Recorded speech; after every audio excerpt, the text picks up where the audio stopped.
You know that creepy feeling when you think someone's behind you. What if that someone was literally you? But flatter, what if your shadow had its own mind, and it was planning something? Okay, picture this. You're walking down the street, minding your business, and your shadow suddenly lags behind.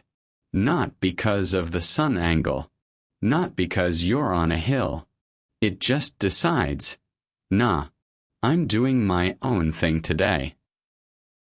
At first, you'd think you're tired, or hallucinating, or maybe you finally drank one too many energy drinks. But then it happens again. Your shadow starts moving like it's acting, like it has goals, like it has a schedule, like it's late for an evil shadow meeting. So how would this even work? A shadow is basically a dark shape made when your body blocks light. It's not a solid object. It has no muscles, no bones, no tiny shadow brain. It's just less light. Which means if your shadow wants to have a mind, it needs a way to control light itself.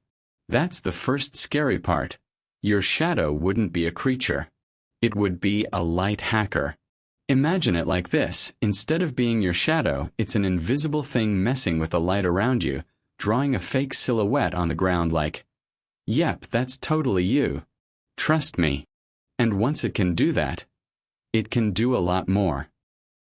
For example, it could make your shadow look normal while you're standing still, but the moment you move, it could wave at someone, or point at a sign, or do the floss dance behind your back like it's 2018 and it's trying to ruin your life. Now here's where things get awkward fast, because people would notice. Your friend says, are you okay? And you're like, yeah, why? And they say, your shadow just gave me a thumbs down. And suddenly, you're not just dealing with a rebellious shadow. You're dealing with a shadow that has opinions. But what kind of plans would a shadow even have? Well, a shadow is always stuck near you, right? It follows you everywhere. It sees everything you do. It knows when you're nervous. It knows when you're lying. It knows when you're pretending you didn't eat the last slice of pizza. So if it becomes self-aware, it might get tired of being your silent sidekick. It might want freedom. And the only way a shadow can escape is by finding a new light source. Or a new person. So your shadow's first mission would be simple. Separate from you. It would start looking for moments when it can stretch far away. Like at sunset, when shadows get long. You're walking, and your shadow reaches across the sidewalk, across the street, across a wall. And then, one day, you stop walking. But your shadow doesn't. It just keeps going. Like it's peeling itself off your life. And once it's not attached to you anymore, it could start doing something truly terrifying. It could start imitating you. Not your face. Not your voice, but your outline, your shape, your movements, your presence. Because humans are weirdly good at recognizing silhouettes. If you see a familiar shadow shape through a curtain, your brain goes, oh, that's Dad, or that's my roommate, or that's definitely a burglar. So your shadow could create fake moments, fake evidence, fake memories.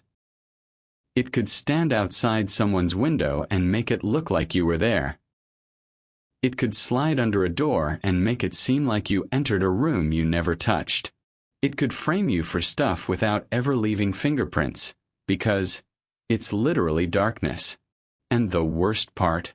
You couldn't prove it wasn't you. Because how do you explain to the police, officer, I didn't rob the bank. My shadow did. That's not a defense. That's how you get a free ride to a padded room. Now let's talk about the big question. Can you fight your shadow? You might try stepping into the dark.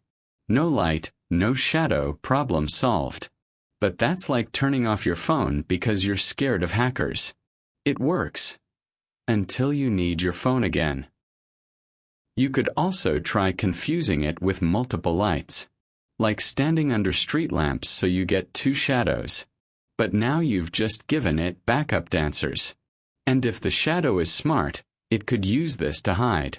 To switch between silhouettes. To make you lose track of which one is yours. At this point, the shadow isn't just a prankster. It's a strategy game. You could also try confusing it with multiple lights. Like standing under street lamps so you get two shadows. But now you've just given it backup dancers. And if the shadow is smart, it could use this to hide. To switch between silhouettes. To make you lose track of which one is yours. At this point, the shadow isn't just a prankster. It's a strategy game.